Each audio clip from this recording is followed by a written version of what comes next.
அழகு சுந்தரா. டேய், என்ன என் பேர் நீ ஏலம் போடுற? ஒரு முக்கியமான விவரம் பேசணும், கொஞ்சம் வந்துட்டு போங்கண்ணே. ஒரு மனுஷன் பேரை ஒரு தடவை கூப்பிட்ட போறாதா, என்ன 5 தடவை கூப்பிடுறது? அதுக்கு இல்லண்ணே, ஒரு 25 ரூபா பாக்கி அப்படியே நிக்குது. அது ஏன் நிக்குது? ஒரு சேர் போட்டு உட்கார சொல்றது. ரொம்ப நாள் பாக்கி கொடுத்தீங்கன்னா கணக்கை சரி பண்ணிடுவேன். என்ன சரி பண்ணி நீ இன்கம் டாக்ஸ் அனுப்ப போறியா? அதுக்கு இல்ல, கணக்கு நேர் பண்ணணும். ஒரு 75 ரூபா இருக்குமா? இருக்குண்ணே. எடு, சீக்கிரம் எடுப்பா. எடுக்கிறேன். வேலைக்கு போற கூப்பிட்டு நிக்க வச்சுட்டு தொல்லை பண்ணுவீங்க. டயமா இருக்குப்பா. போச்சுரா. ஐய, இதுதான் நமக்கு ஆவாதுங்கிறது. அட என்னப்பா நீ எங்கெங்க போடுகிற? சீக்கிரம்.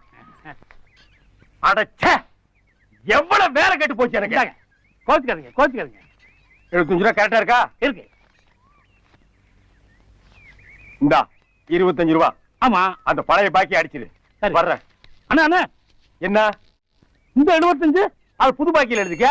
இல்லண்ணே, இப்ப நான் 75 ரூபா கொடுத்தேன். ஆமா, பழசு 25 ரூபா நீங்க தரணும். அதான் கொடுத்துட்டேன்ப்பா. 25 75 100 ஆகுது இல்ல?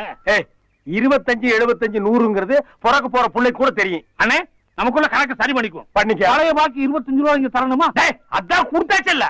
அது இல்லண்ணே, இப்ப கொடுத்து 75 ரூபா. ஆமா, பழைய பாக்கி 25 ரூபா. ஆக மொத்தம் 100 ஆச்சு இல்ல? அந்த 25 தான் நான் கொடுத்துட்டேன்லப்பா. எம் பண்ண. அட இதுவும் உன் பணம் தானப்பா. ஒரே குழப்பமா இருக்குண்ணே. எனக்கு குழப்பமே இல்லப்பா.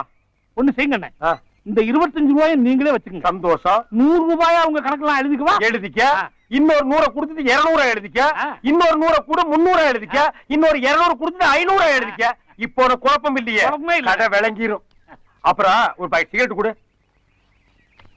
அண்ணா இதுக்கு? அட அதையும் கணக்கில் எழுதிக்க. இந்த மிளகாவத்துல அண்ணா வியாபாரத்துக்குண்ணே வச்சுக்க.